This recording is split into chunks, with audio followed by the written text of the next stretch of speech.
Sometimes a simple wooden box can hold more than memories. It can hold the power to stop time, heal hearts, and remind an entire studio audience what love really looks like. The Ellen DeGeneres Show had seen countless emotional moments over its 19-year run, but nothing could have prepared Ellen, her crew, or the 400 people in that Burbank studio for what was about to unfold on this ordinary Wednesday afternoon. The show was running its typical rhythm. Ellen had just finished her opening monologue, danced with the audience, and was settling into her signature blue chair for the guest segment. The energy was electric, the way it always was when Ellen was in her element. Audience members were still buzzing from the surprise they'd received during commercial break. Everyone was going home with a new tablet, courtesy of one of Ellen's sponsors. Tom Mitchell sat in the green room, nervously adjusting the small wooden box on his lap. At 28, he had the kind of face that carried stories, gentle brown eyes that seemed older than his years, hands that trembled slightly, not from nerves about being on television, but from something much deeper. The box he clutched was roughly the size of a shoebox, made from oak wood that had been polished to a warm honey color. Simple brass hinges held it closed, and on the top, in careful handwriting, were two words: Dad's Memories. Tom had applied to be on Ellen's show 6 months earlier, not because he wanted fame or prizes, but because he needed hope. His father, Robert Mitchell, had been diagnosed with early-onset Alzheimer's disease at the age of 55.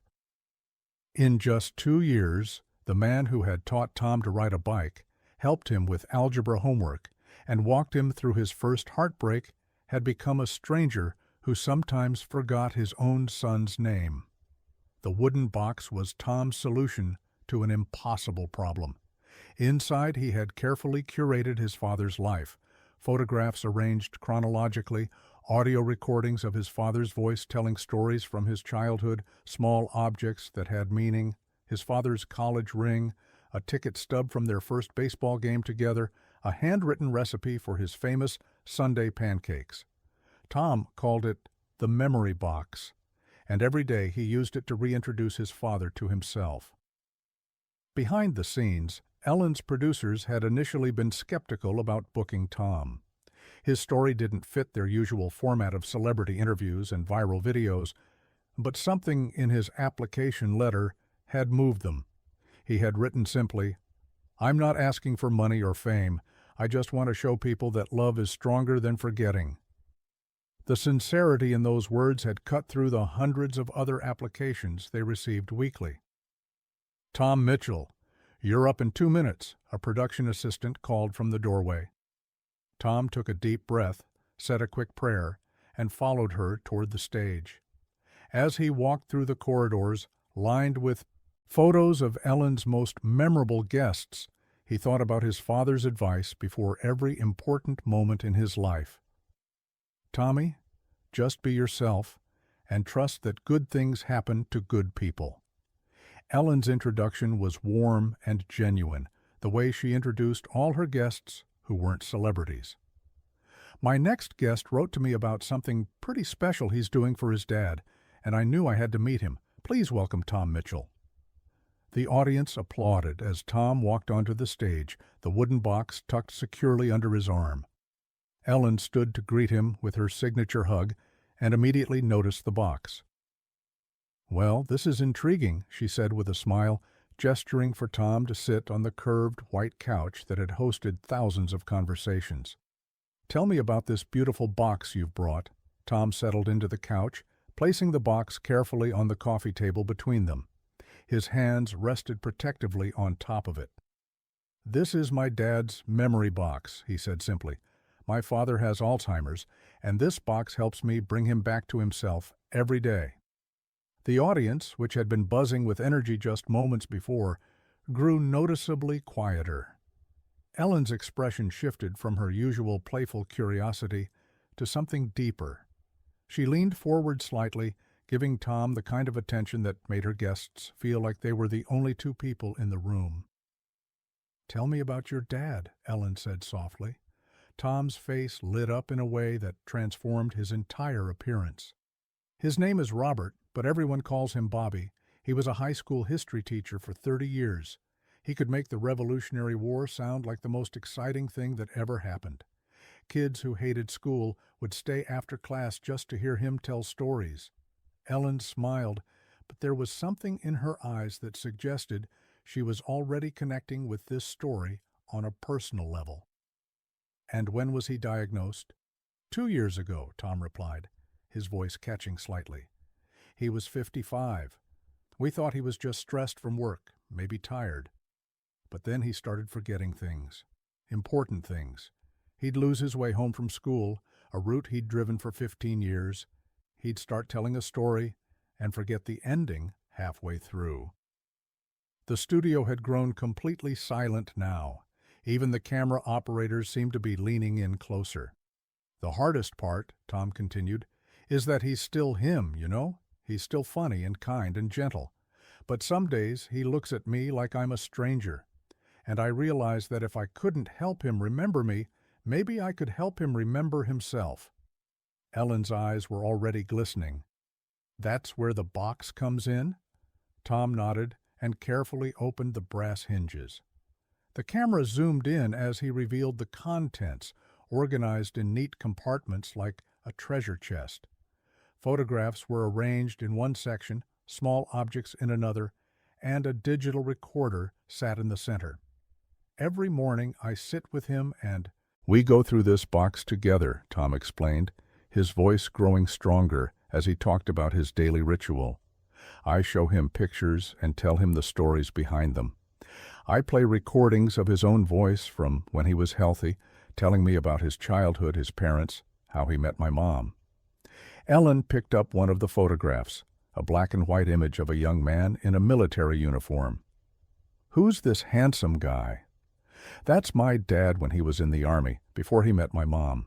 He used to tell me about basic training, how he was terrified but determined to make his parents proud." Tom's voice took on a different quality as he shifted into storytelling mode.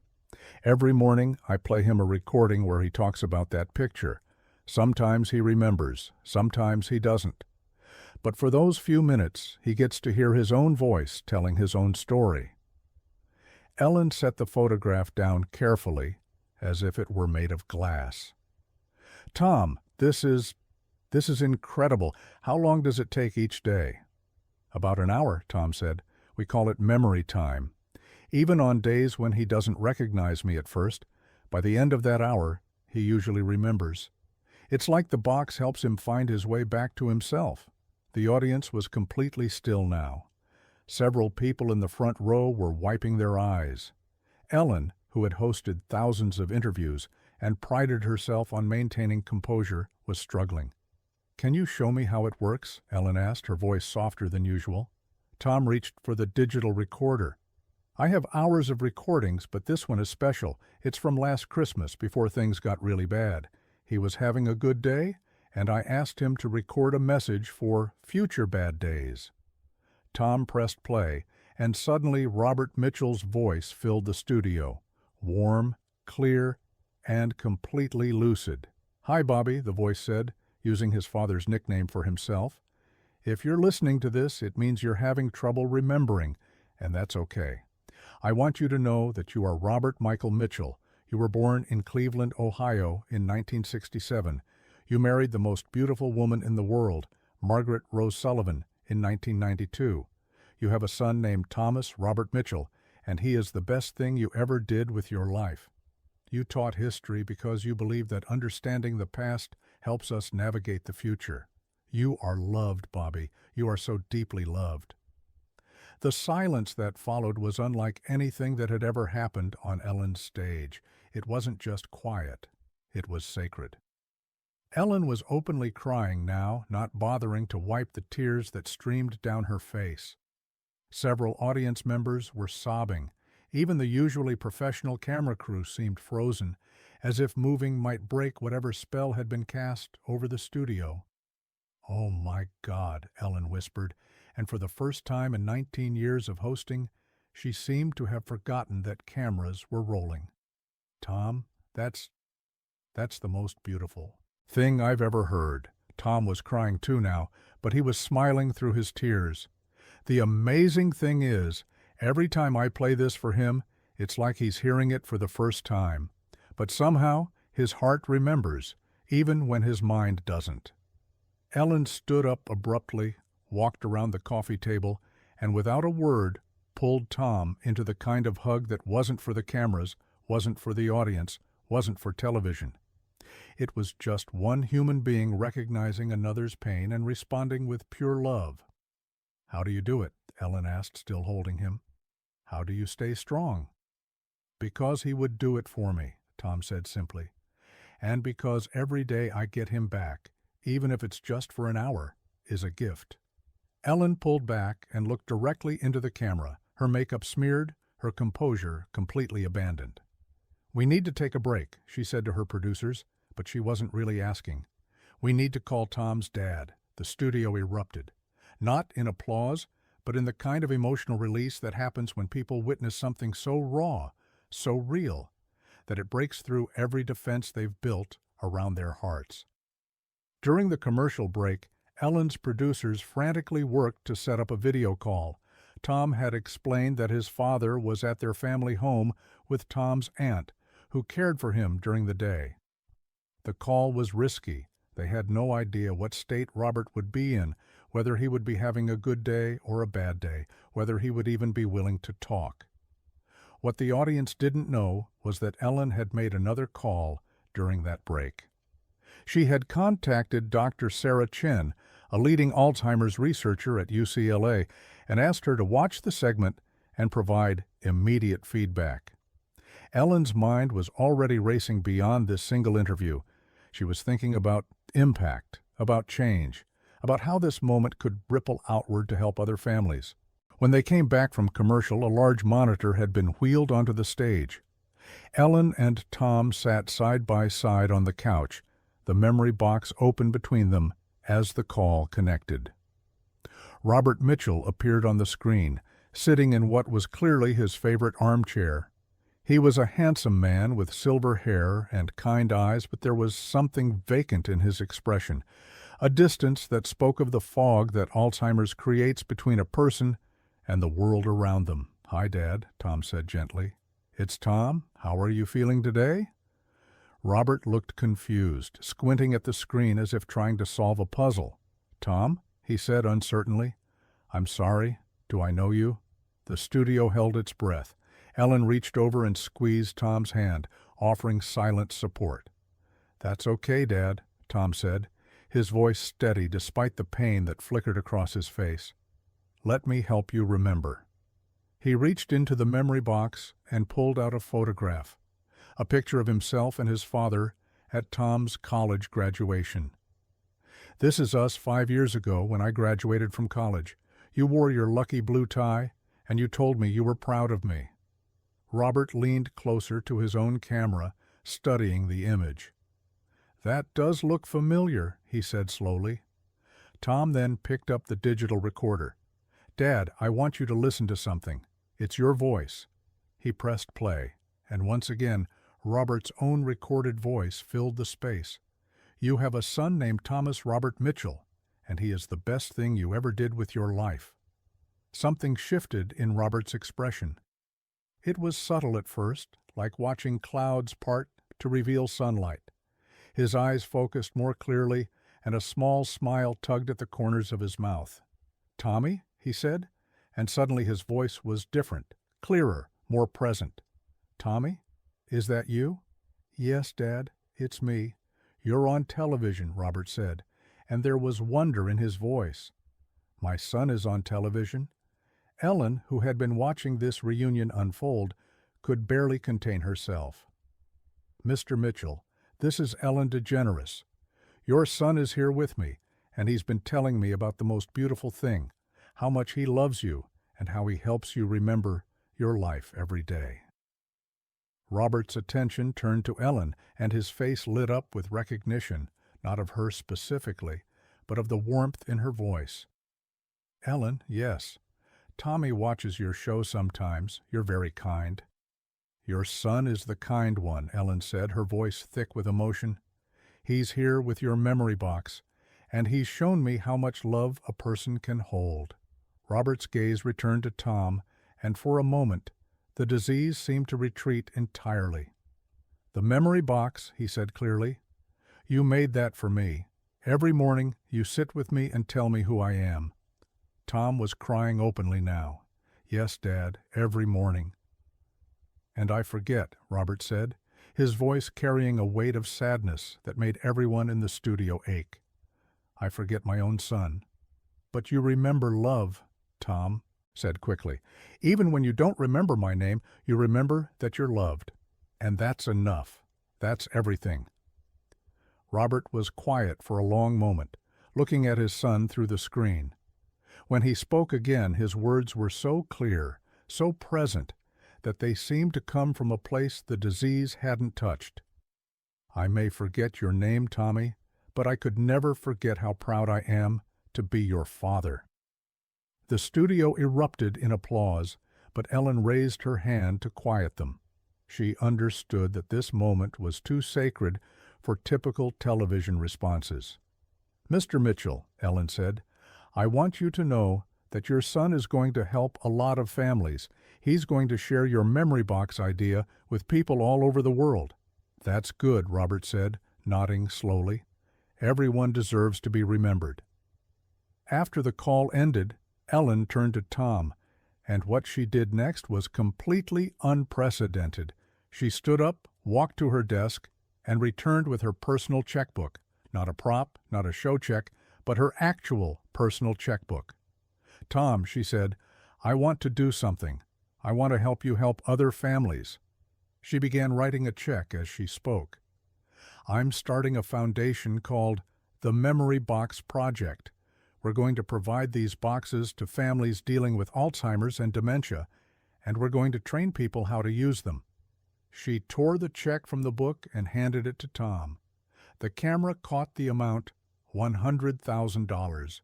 "But that's not all," Ellen continued. "I want you to quit your job and run this foundation. I want you to teach other people how to love the way you love your father." Tom stared at the check in disbelief. "Ellen, I can't. This is too much." "It's not enough," Ellen said firmly. "What you're doing for your father, what you've shown us today, this isn't just about one family. This is about changing how we treat people who are disappearing a little bit every day." The audience was on their feet now, not because they were cued to be, but because they couldn't sit still in the presence of such overwhelming generosity and love. But Ellen wasn't finished. She reached into her desk drawer and pulled out something else, a small wooden box, similar to Tom's, but new, unadorned. "I want you to help me make a memory box for my father," she said, her voice breaking slightly. "He passed away 15 years ago, and I realize today that I've been so afraid of forgetting him that I never actually created a place to remember him properly." Tom looked at the empty box Ellen had placed in his hands, then back at her face, and he understood that this moment had become something neither of them had expected. It had become healing. "We'll make it together," Tom said simply. In the weeks that followed, Ellen did something unprecedented for a talk show host. She began featuring Memory Box Mondays on her show, where families would share their own stories of dealing with memory loss and demonstrate their own memory preservation techniques.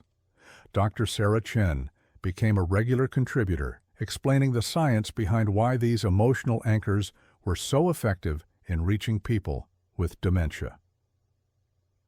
The most powerful episode came 6 weeks later, when Ellen revealed her completed memory box for her father.